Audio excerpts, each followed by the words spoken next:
जो चीज़ रट लोगे वो चीज़ भूल जाओगे, जो चीज़ समझ लोगे उसको करना आसान हो जाएगा। किसी ने तुम्हारे ऊपर थोपी नहीं थी। यूपीएससी की जर्नी में अगर आ रहे हो तो तुम्हारे ही डिसीजन है।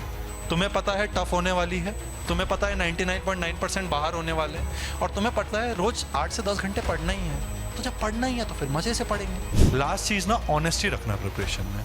Also gave his wisdom. देखो, मैं बहुत ही नॉर्मल कैंडिड कॉन्वर्जेशन करने आया हूँ। अगर तुम मुझसे पूछोगे कि मुझे पता है क्या कि रैंक कैसे आती है यूपीएससी में, तो मेरे को जेन्युइनली नहीं पता। और तुम मुझसे पूछोगे कि किसी को भी पता है क्या रैंक कैसे आती है यूपीएससी में, तो वो भी नहीं पता है, एक्सेप्ट फॉर सम फैकल्टीज़ या फिर जो इस फील्ड में 20 से 25 साल रहो। I will start with a short incidence. जब रिजल्ट आया था, आई थिंक 120 पे रिजल्ट आया था, और मंडे या ट्यूसडे हो गया था। एक्सपेक्टेड था फ्राइडे को रिजल्ट आएगा, फ्राइडे को आया नहीं। सैटरडे संडे को किसी को नींद नहीं आई, मंडे को भी शायद आया था या फिर ट्यूसडे को आया था, ठीक है। तो जब तक वो रिजल्ट नहीं आया ना, जब तक पीडीएफ नहीं आई, AIR 1 से लेकर के शायद जो लास्ट बच्चा सेलेक्ट हुआ है और वो बच्चे जो सेलेक्ट नहीं हुए वो सब बराबर थे। अचानक से 10 मिनट के अंदर ऐसा कुछ नहीं हो सकता कि मुझ में वो ज्ञान आ जाए कि मैं तुम लोगों को बता दूं कि चीज़ें कैसे सही कर सकते हैं या गलत कर सकते हैं। आप चाहे कोई IAS बनाओ, कोई IPS बनाओ, कोई नहीं भी बनाओ, सब बस एक ही चीज़ विश कर रहे थे कि यार शायद कहीं अटक जाएं, एक सिक्योरिटी मिल जाए तो कोई बात नहीं, एक अटेम्प्ट और दे देंगे, ठीक है। तो आज मेरे लेवल पे कहना कि बहुत हिपोक्रेसी होगी कि मैं तुम्हें बिल्कुल ही एक ब्लूप्रिंट बता दूंगा या फिर यहाँ पे कुछ लिख दूंगा। और मतलब कि जैसे होता है ना, मैंने कई जगह सेमिनार देखे थे, टॉपर्स टॉक देखे थे 3-3, 4-4 घंटे के, वो काफ़ी अच्छे हैं, लेकिन आई डोंट थिंक कि किसी कोई एक कॉमन ब्लूप्रिंट है जिससे सब लोग उस तरीके को फॉलो करके बन सकते हैं। हाँ, कुछ कॉमन टेनेट्स होते हैं, कॉमन प्रिंसिपल होते हैं, उस पर मैं ज़्यादा फोकस करूँगा, ठीक है। So this was the first thing जो मैं एड्रेस करना चाहता हूँ। बाकी देखो यार, रिसोर्सेज वाली जो बात है, मैं आई थिंक सब लोग यूट्यूब एक्सेस कर सकते हैं, ठीक है। यूट्यूब पे बहुत अच्छे अक्षत जैन सर के, सृष्टि देशमुख मैम के, इस साल के जो टॉपर हैं आदित्य श्रीवास्तव सर के, 2021 की जो टॉपर थी श्रुति मैम, बहुत सारे लोगों के काफ़ी रिसोर्सेज और आंसर राइटिंग स्टाइल जो है वो उन्होंने काफ़ी अच्छे से एक फॉर्मेट दे करके समझाया हुआ है। वो आपके पास भी एक्सेस है, वो मेरे पास भी एक्सेस है। शायद वो एक बेहतर जरिया होगा उस चीज़ को समझने का कि शायद मैं आंसर कैसे लिखूं, मुझे क्या रिसोर्सेज फॉलो करने चाहिए, क्योंकि शायद जो लोग लिस्ट में आए उन्होंने भी वही फॉलो किए हैं और वही कॉमन है। लक्ष्मीकांत हो गई, ठीक है, इकॉनमी के लिए आपके क्लास नोट्स हो गए, अयाज सर के क्लास नोट्स हो गए, AP सिंह सर के हो गए, जो भी आप नोट्स फॉलो करना चाहें। मैं थोड़ा ज़्यादा फोकस करना चाहता हूँ कि क्या पिटफॉल्स हैं इस प्रिपरेशन के, ठीक है।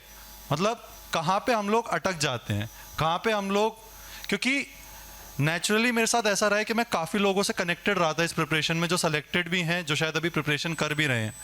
तो वो वाला एक्सपीरियंस मुझे ज़्यादा है कि क्या गलतियाँ हो जाती हैं और किस तरीके से आगे बढ़ना है, ठीक है। सबसे पहले चीज़ों मैं कहूँगा, मैं नेक्स्ट IAS के बारे में ही पूरा क्लियर कर देना चाहता हूँ। मैं फाउंडेशन कोर्स का यहाँ पे स्टूडेंट था, ठीक है। अभी मैं एडवांस इंटीग्रेटेड मेंटरशिप का भी स्टूडेंट हूँ। लास्ट ईयर मैंने अटेम्प्ट दिया था, तब मैंने फाउंडेशन कोर्स करके दिया था। इस बार मैंने एम प्रोग्राम में भी एनरोल्ड हूँ मैं, और वापस अटेम्प्ट दे रहा हूँ। होपफुली मेंस लिखने का मौका मिले। तो मैं कोई रैंकर नहीं हूँ, मतलब I am still a aspirant, still a student along with all of you. और मैं समझता हूँ कहाँ पे गलतियाँ होती हैं, ठीक है।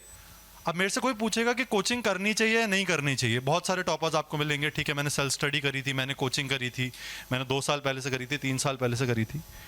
मेरा जेन्युइन आंसर जो मेरे जूनियर्स को रहता है, और शायद आप सबको भी रहेगा, कि अगर एक हद तक की फाइनेंशियल स्टेबिलिटी है, अगर आपको लगता है 1-1.5 साल आपके पास फाइनेंशियल स्टेबिलिटी है, 2 साल स्टेबिलिटी है, तो कोचिंग के लिए जाना चाहिए। अब क्यों जाना चाहिए? बहुत सारे लोग होते हैं कि कोई ज़रूरत नहीं है, NCERT पढ़ो, ये करो, वो करो।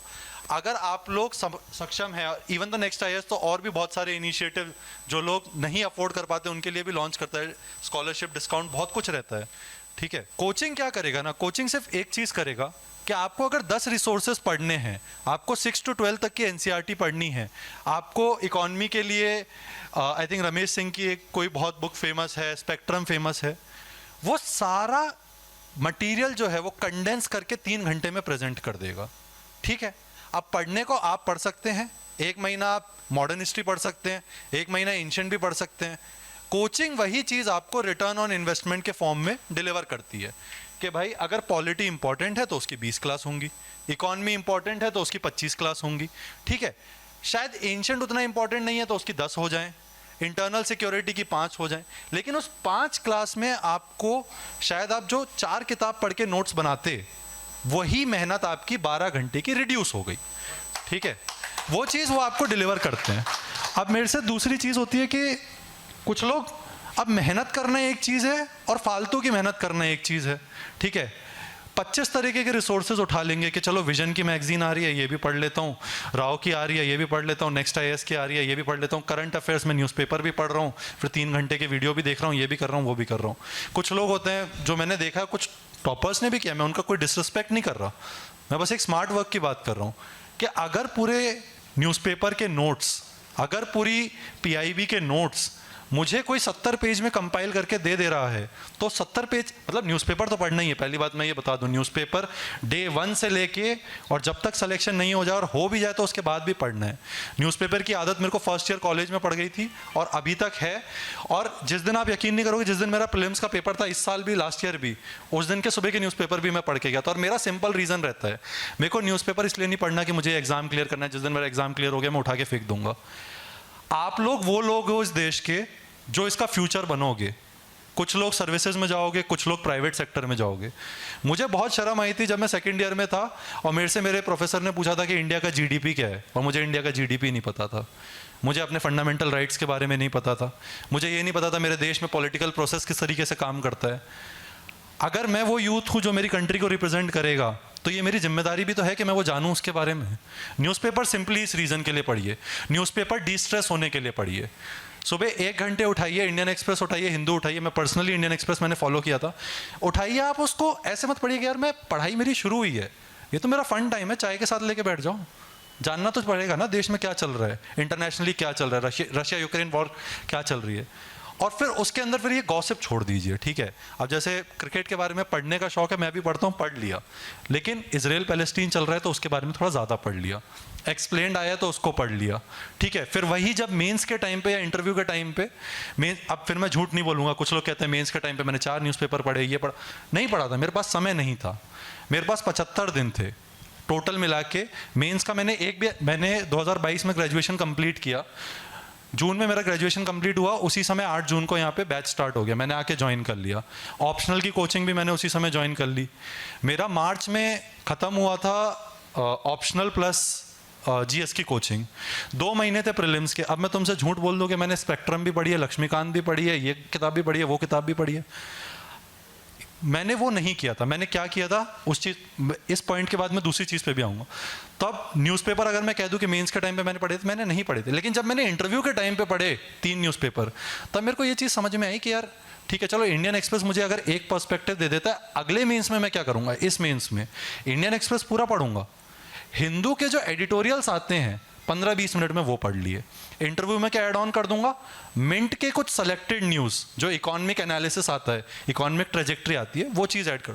ये हो गया स्मार्ट वर्क। उसके बाद एक चीज़ जो मैं पर्सनली रिकमेंड करूंगा जस्ट फॉर करंट अफेयर्स, क्योंकि हम इस टॉपिक पे हैं, नेक्स्ट IAS की वेबसाइट पे जाना, उनके डेली करंट अफेयर्स के नाम से एक 40-45 मिनट्स का रीड आता है। वो चीज़ है प्योरली फोमो खत्म करने की, fear of missing out. Hindu पढ़ना है क्या, इंडियन एक्सप्रेस पढ़ना है क्या, PIB पढ़नी है क्या, PRS पढ़ना है क्या, बिजनेस टाइम, कुछ नहीं पढ़ना है। 40-45 मिनट्स का वो रीड है, उसके नीचे सोर्स भी लिखा रहेगा कि आज ये न्यूज़ PIB से उठाई है, ये PRS से उठाई है, ये डेक्कन हेरल्ड से उठाई है।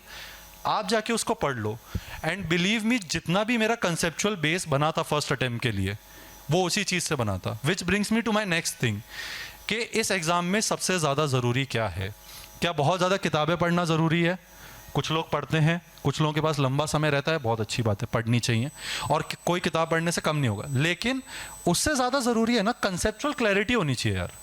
आज अगर तुम GDP के बारे में पढ़ के गए हो, तो आज शाम तक तुम्हें पता होना चाहिए कि मनी सप्लाई और GDP का क्या रिलेशन है, इन्फ्लेशन का GDP पे क्या इम्पैक्ट पड़ता है, और सब चीज़ें कनेक्टेड होने लगेंगी। पता है, जब अगर if you decide to enrol in coaching और if you decide to prepare otherwise, कभी ये मत सोचना कि मैं ये चीज़ रट लेता हूँ।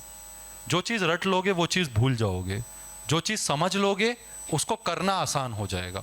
और ये जेन्युइनली मेरी बात पे बिलीव करना, कभी भी कोई कंसेप्ट समझ रहे हो, बायोटेक का कोई कंसेप्ट समझ रहे हो, ज्योग्राफी में जैसे एक कंसेप्ट आता है अर्थक्वेक का, प्लेट टेक्टोनिक्स का, अब तुमने जिस दिन प्लेट टेक्टोनिक्स का कंसेप्ट समझ लिया, तुम्हारी 50% क्लाइमेटोलॉजी, 50% फिजिकल ज्योग्राफी खत्म हो गई। जिस दिन तुमने समझ लिया कि गर्म हवाएं ऊपर जाके बादल बनाती हैं, बादल से बरसात होती है, अरे मॉनसून में भी तो वही हो रहा है, मॉनसून में भी लो प्रेशर बन रहा है, ठीक है। कहीं पे सवाना टाइप क्लाइमेट है, वहाँ पे भी वही हो रहा है। जब लो प्रेशर बनेगा तब बारिश होगी, जब एंटी साइक्लोन बनेगा तब बारिश नहीं होगी। सिंपल कंसेप्चुअल चीज़ों पे फोकस करना है, कंसेप्ट्स अपने क्रिस्टल क्लियर रखने चाहिए।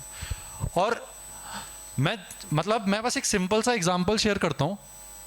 ऐसा होता है ना कि बहुत लोग रिवीजन पे एम्फेसिस करते हैं, रिवीजन पे एम्फेसिस करते हैं। बहुत अनफॉर्चुनेट था, 21 तारीख को, 28 को लास्ट ईयर प्रीलिम्स था, 21 को मेरी मदर की डेथ हो गई थी, ठीक है। I was completely in shambles. Like जो सपोर्ट का पिलर होता है ना, कि जो सपना देखना और जो सपोर्ट का पिलर होता है, शी वॉज द वन। उनका सपना था, मेरा नहीं था। 27 की शाम तक तो मेरे को ये भी नहीं पता था कि मैं प्रीलिम्स का पेपर दूं भी कि नहीं। 27 की शाम को पापा ने मुझसे पूछा कि बेटा एडमिट कार्ड प्रिंट करवा के ले आऊं क्या, और बहुत फॉर्चुनेटली मेरा सेंटर अजमेर में था। मैंने कहा शायद वो होती तो उनकी भी वही इच्छा होती, ले आओ मैं दे दूंगा, मेरे को पता नहीं होगा या नहीं होगा। लेकिन जब उस पेपर को करने बैठा ना मेरे को रिवीजन काम आया, ना शायद 40 किताबें काम आई, लेकिन इस क्लास में 3 घंटे बैठ के जितना समझा था और जो कंसेप्चुअल नॉलेज थी वो काम आई, ठीक है। और आई थिंक एक सफिशिएंटली गुड स्कोर, एक 75 कट ऑफ था, 116 मेरा फाइनल स्कोर था प्रीलिम्स का उस साल, ठीक है। मेंस के लिए जब मैं वापस लौटा, सब लोगों के पास 100-110 दिन का टाइम था, मेरे पास कंडेंस टाइम था 75 डेज का। अगर आप लास्ट ईयर का स्टार्ट करोगे, कैलेंडर निकाल के देखना, 26 जून मैं मेरी टेबल पे बैठा था और मेरे को याद है 75 डेज बाकी थे। अगर 75 डेज में मेंस भी हो गया ना, तो उसका भी एक रीज़न था कि कंसेप्चुअल क्लैरिटी थी। जो चीज़ पढ़ी उस चीज़ को समझा, ठीक है, और उसको जब तक समझ में नहीं आएगा तब तक छोड़ूंगा नहीं। और उसमें फिर एक ऑनेस्ट कन्फेशन है, आज भी तुम मुझसे पूछोगे कि मेरा मिडीवल बहुत स्ट्रॉन्ग है क्या, नहीं, मुझे समझ ही नहीं आता यार। मुझे मराठा आज तक समझ ही नहीं आए, मुझे सिर्फ मिडीवल में मुगल समझ में आए, तो उनके सवाल में बना लेता हूँ। अब जो चीज़ समझ में नहीं आई ना, उस चीज़ में एक्यूरेसी में मैं स्ट्रगल करता हूँ। उस चीज़ को मैं 40 बार भी रट लूँ। एशियंट के अंदर बहुत सारी ऐसी टर्म्स होती हैं। अब कोई आपको कहेगा बुद्धिज्म जैनिज्म को समझना है ना, उसके सेंट्रल प्रिंसिपल समझ लो, तुम समझ जाओगे। लेकिन हम वेदांत फिलॉसफी पढ़ते हैं, अगर हमको वेदांत पता ही नहीं है तो तुम ये तो बता दोगे कि सांख्या किसकी है, और इन्होंने वेदांत में जो 6 लिम्ब हैं वो किसके हैं, लेकिन तुम्हें बैठेगा नहीं वो दिमाग में, 20 बार रटना पड़ेगा। और 90% जो सिलेबस है ना वो समझने का है। पॉलिटी है वो समझने की है, इकॉनमी है वो समझने की है, IR है वो समझने की है। तो अगर एक मेरा टेक अवे लो और एक मेरी बात मानो, तो जो भी चीज़ पढ़ना ना, समझ के पढ़ना, ये पहली चीज़ है। और दूसरी चीज़, पढ़ने में मज़ा लो। मतलब मैं ये शायद पता नहीं यूट्यूब पे भी एक मैंने नेक्स्ट IAS में ही दिल्ली में सेशन लिया था जब रिजल्ट आया था उसके बाद, और वहाँ पे मैंने इस पर 20-25 मिनट बात करी थी। यहाँ पे मैं बस बहुत छोटा सा ये चीज़ बोलूँगा कि हम लोग बहुत प्रिविलेज्ड बैकग्राउंड से हैं। अगर आप लोगों को स्ट्रगल देखना है तो शायद आपके सहपाठी भी होंगे। और मैं तो दिल्ली में जब मैं था तो मैंने उनको कहा था, यार DTC की बसों से लटकते हुए जो लोग जाते हैं ना, तुम बस उसको देख लो। वो दिन के 10 घंटे काम करके आ रहा है और शायद वो इतना कमाएगा कि अपनी फैमिली सस्टेन ना कर पाए। हम लोग को टेबल मिल रही है, चेयर मिल रही है, हमारे पेरेंट्स हमें खाना प्रोवाइड कर सकते हैं और फॉर्चुनेट है कि कोचिंग प्रोवाइड कर सकते हैं।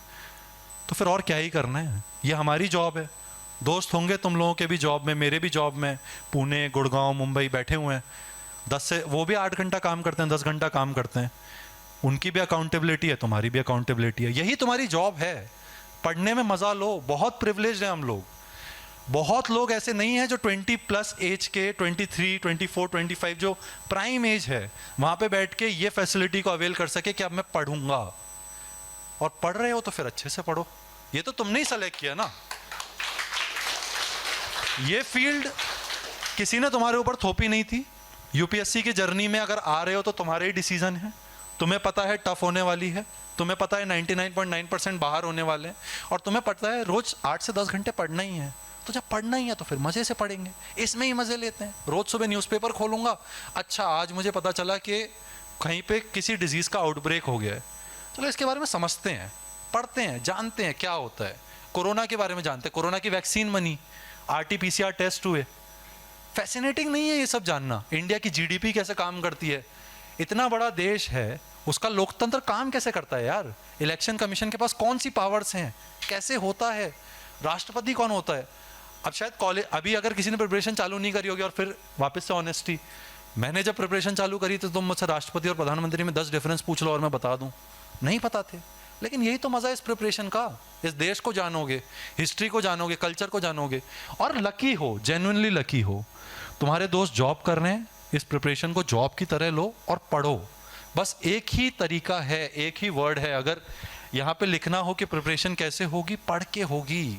टेबल पे बैठो तो सही और मज़े लो ना। फिर ये क्यों है कि 2-3 घंटे मेरे को टफ लग रहे हैं, 3 घंटे का मैंने अपने मोबाइल में टाइमर चला दिया है। अरे मत चलाओ, 3 घंटे आज पढ़ेंगे, हिस्ट्री पढ़ते हैं, पढ़ के तो देखते हैं, नहीं आई समझ में दोबारा पढ़ लेंगे। इकॉनमी पढ़ते हैं, जीडीपी फ्लो पढ़ूंगा, मनी फ्लो पढ़ूंगा, आरबीआई का रोल पढ़ूंगा, पढ़ के तो देखता हूँ, आईएमएफ के बारे में पढ़ता हूँ। एक सोर्स से समझ में आया बहुत अच्छी बात है, नहीं आया दूसरे सोर्स पे जाऊँगा, यूट्यूब पे जाऊँगा। तो वही है यार, मतलब मेरे पास सही में जेन्युइनली, अगर तुम मेरे से एक्सपेक्ट कर रहे हो कि मैं तुम्हें वो 3 घंटे की स्ट्रैटेजी वीडियो बता दूं कि यार ऐसे कर, और मैं तुम्हें ये भी लिख के दे देता हूँ, ठीक है, ये तुम मुझसे कागज़ पे लिखवा लो, AIR 1 से लेके AIR लास्ट। कोई अगर उस दिन रिजल्ट के दिन 12 बजे तुम्हें कह देता कि मेरी AIR आने वाली है और मैंने तो कोड क्रैक कर लिया है, मतलब कोई नहीं है यार आज जो। और तुम एक इस चीज़ का एक्सपेरिमेंट और ले लो कि किसी के पास कोड नहीं है, तुम्हें ऐसे बहुत एग्जाम्पल्स मिलेंगे जिनकी 1 साल रैंक आ गई, अगले साल प्रीलिम्स या मेंस क्लियर नहीं हुआ। तो अगर उनके पास कोड होता तो वो बता देते। कोड एक ही है, बैठो, पढ़ाई करो और खुल के पढ़ाई करो। 1-1.5 साल अगर कोचिंग लेते हो ना, कोचिंग, और अगर लेते हो तो ऑफलाइन लेना, मेरे से जेन्युइनली पूछोगे ऑफलाइन लेना। ऑफलाइन कोचिंग का एक सबसे बड़ा बेनिफिट जो होता है ना, हम कॉलेज में होते हैं, हम पढ़ाई करना छोड़ देते हैं। ऑफलाइन कोचिंग 3 घंटे की आदत डलवा देता है, बैठने की आदत डलवा देता है। तुम क्लास में आओगे, करोगे क्या? तुम छोड़ के तो चले जाओगे नहीं, और छोड़ के चले जाओगे फिर उस क्राउड का हिस्सा हो तो वो फिर हमारी क्राउड ही नहीं है जिसको हम केटर कर रहे हैं। 3 घंटे आओ, क्लास में बैठो, चीज़ों को समझो, डाउट्स पूछो, और तब तक पूछो जब तक क्लियर नहीं होते। क्या हो गया? सिली डाउट्स हैं, जीडीपी समझ में नहीं आ रही, इन्फ्लेशन समझ में नहीं आ रहा, अरे जो प्रीलिम्स लिख रहे हैं उनको भी नहीं आ रहा। अच्छा मैं तुम्हें एक और चीज़ बताऊँ, जो प्रीलिम्स लिखते हैं ना, जो प्रीलिम्स क्लियर करते हैं या जो इवन रैंक में आते हैं, हार्डली 20 से 25 क्वेश्चन होते हैं, और वो मैं बहुत अपर साइड पे बोल रहा हूँ, जिसको किसी को 100% सर्टेनिटी के साथ पता होता है। मेरे को तो कभी कभी बहुत कॉमिकल लगता है कि प्रीलिम्स का सिलेक्शन इस बेसिस पे हो रहा है कि कौन कितने अच्छे तुक्के मार सकता है, और वो अच्छे तुक्के मारने की कला इस प्रिपरेशन में छुपी है। तुम अच्छे तुक्के कैसे मारोगे? तुम्हारा बेसिक एक है, लेट से आज मैं तुम्हें कह दूं, इस साल के ही सवाल अगर तुम मेरे से लेके बैठ जाओ कि ये कैसे करने, तुम्हारा बेसिक है, तुम्हें बुद्धिज्म जैनिज्म के बारे में पता है, ठीक है, मैं मेरा वीक टॉपिक का एग्जांपल दे रहा हूँ, स्टिल बुद्धिज्म जैनिज्म का सेंट्रल प्रिंसिपल पता है। अब उस सेंट्रल प्रिंसिपल को यूज करके तुम इन 4 स्टेटमेंट में कैसे एलिमिनेट कर सकते हो, कैसे तुम एक स्टेटमेंट एलिमिनेट कर दो ताकि तुम्हारे 2 ऑप्शन बच जाएं, कैसे तुम कोई एक स्टेटमेंट ट्रू प्रूव कर दो ताकि तुम्हारा एक आंसर आ जाए। यही खेल है। अगर प्रीलिम्स में 70-80 क्वेश्चन आते होते ना तो 70 मार्क्स कट ऑफ ही नहीं जाती, कट ऑफ 160 जाती। इतनी कट ऑफ नहीं जाती, उसका मतलब ही ये है कि तुम बेसिक्स को प्रिपेयर करो। और बेसिक्स कैसे प्रिपेयर होंगे? कंसेप्चुअल क्लैरिटी के साथ। जिस दिन तुम्हें कंसेप्चुअल क्लैरिटी आ गई उस दिन तुम्हें वो दोबारा सब्जेक्ट उठाने की जरूरत ही नहीं है, 10 मिनट के अंदर तुम रिवीजन कर लोगे उस सब्जेक्ट का, ठीक है। लास्ट चीज ना, ऑनेस्टी रखना प्रिपरेशन में, किसी को झूठ बोलने की जरूरत नहीं है। मेरे से जब मैं दिल्ली में था, मेरे पास लोग आते थे, यार भाई समझ नहीं आ रहा है, सुबह सुबह 8 बजे एक तो उठ के मुश्किल से आते थे, कॉलेज की आदत थी 12 बजे उठने की, 8 बजे क्लास आना पड़ रहा है, उठ के आ गए। अब उसमें भी कोई आके मनुष्यत फैला के साइड में, भाई लक्ष्मीकांत ना 5 बार पढ़ ली है। अच्छा 5 बार पढ़ ली, ओके ओके ओके, पर यार लगता नहीं है इससे सवाल आएगा। और फिर तुम्हें लगता है यार मैं तो क्लास नोट्स ही अभी पहली बार रिवाइज नहीं किए, अगर ये 5 बार वाला नहीं हो पाएगा तो मुझसे कैसे होगा। तो मैं ना उससे कहता था कि भाई कोई नहीं, तो एक बार और पढ़ के देख, तेरे को समझ में आएगी। और तुम पढ़ो मत, तुम वो पढ़ो जिस चीज़ से समझ में आती है, ठीक है। लक्ष्मीकांत पढ़नी है वो नहीं के, I am just taking an example. बहुत लोग तुम्हें मिलेंगे जो झूठ बोलेंगे तुमसे ये बोलेंगे कि ये करो, ये भी करो, ये भी करो, ये भी करो, ओहो 16-16 घंटे, 12-12 घंटे, ये वो। दिन के 6 से 8 घंटे भी अगर तुमने कंडेंस स्टडी कर ली ना, तुम्हारी AIR 1 आ जाएगी। तुम मेरे से लिख के रख लो, 6 से 8 घंटे। और ये इसलिए है क्योंकि मैं नहीं करता था इसलिए मेरी नहीं आई, ये भी तुम एक सच्चाई रख लो, ठीक है। अगर कोई तुमसे कहे कि रोज मैं 7 दिन बैठ के, एक मेरा है सुबह उठने के बाद और मैं कर, नहीं, 2 दिन पढ़ाई होगी, तीसरे दिन लेथार्जी आएगी, बॉडी है, हम ट्रेंड उस तरीके से हैं कि हम पढ़ाई को एंजॉय नहीं करते, तो लेथार्जी आएगी। ठीक है, जब हम रिवाइज करेंगे तो लेथार्जी आएगी। ये सब सच्चाई है, और सच्चाई को एक्सेप्ट करो और इसी सच्चाई को प्रिपरेशन में लेके जाना। बस मैंने एक मेरा रूल बनाया हुआ था कि सुबह अगर मैं 10 चीज़ें करने का डिसाइड किया, तो जब तक वो 10 चीज़ें नहीं हो जाती ना यार, तब तक कोई तीसरी चीज़ करने का फिर कोई सेंस नहीं है। ठीक है, उस सच्चाई को अपने साथ रखना। जब तुम सोने जाओगे तुम्हें अच्छा लगेगा और एक पॉजिटिव फीडबैक डेवलप होगा। मेरे बहुत सारे जूनियर्स का मुझे रोज़ कॉल आता है, अभी सिलेक्शन के बाद नहीं, वैसे भी करते हैं, मेरे को बहुत ज्ञान देने की आदत है, बोलता रहता हूँ। ठीक है, ऐसे ज्ञान लेने के लिए कॉल करते हैं कि मोहित ये समस्या हो गई है। मैं उनको एक ही चीज़ कहता हूँ, पॉजिटिव फीडबैक बनाओ। तुम एक इनिशिएट तो करो। पहले दिन तुमने 10 टास्क लिखे, 10 के 10 नहीं हुए, तुम डिमोटिवेट हो गए। अब इशू क्या होता है, 10 करने के चक्कर में एक भी नहीं करते हो। तुम एक से स्टार्ट करो, तुम्हें अच्छा लगेगा। अगले दिन 2 टास्क करो, 2 सब्जेक्ट रिवाइज करो, आंसर राइटिंग करो, ऑप्शनल पढ़ो। एक पॉजिटिव फीडबैक में रहने की आदत डालो।